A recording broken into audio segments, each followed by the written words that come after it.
The GoPro has been the go-to action camera for years, but are you better off with an alternative? To find out, we put a GoPro up against numerous competitors at different price points. The test footage you see here was filmed using a Porsche 911 Carrera S and a Renault Sport Megane, admittedly without much care for continuity. If you want to see our full verdict, make sure you head over to carthrottle.com.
JooVuu X is the cheapest camera here, it's just under 100 quid.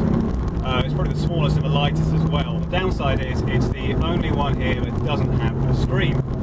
So that means you've got to rely on just like flashing LEDs and sounds to sort of tell you what you're doing. There is an app which does make things easier, but that can be a bit of a pain.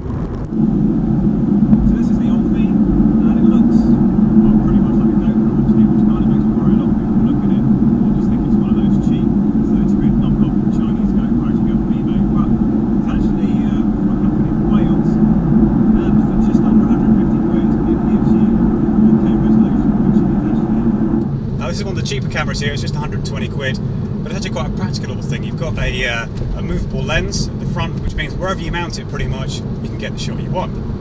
What can I tell you about this camera? Well, it has the same rotating lens as the smaller drift, but also it's the only camera here that has a live view screen. We think of TomTom as a company that produces sat-navs predominantly, but no one's buying sat-navs anymore, so the company has diversified, making stuff like this Bandit action camera. It's probably the most practical camera here. It sits in this rotating cradle mount thing, it's very handy, and there's this thing they call a bat stick. So basically you remove the back end of the camera and you've got the battery and the memory card all contained in there, plug it into USB, stock it, away you go. And there we have the one to be and the reason we're all here, the GoPro. Ours is the Hero 4 Black Edition, and it is one of the more expensive GoPros at around about 360 quid. But it does make it quite a bit more expensive than the other cameras here. What we want to find out is if it's worth the extra. Although it's the most expensive camera here, we would still go for the GoPro because the quality is just that much better than the other cameras.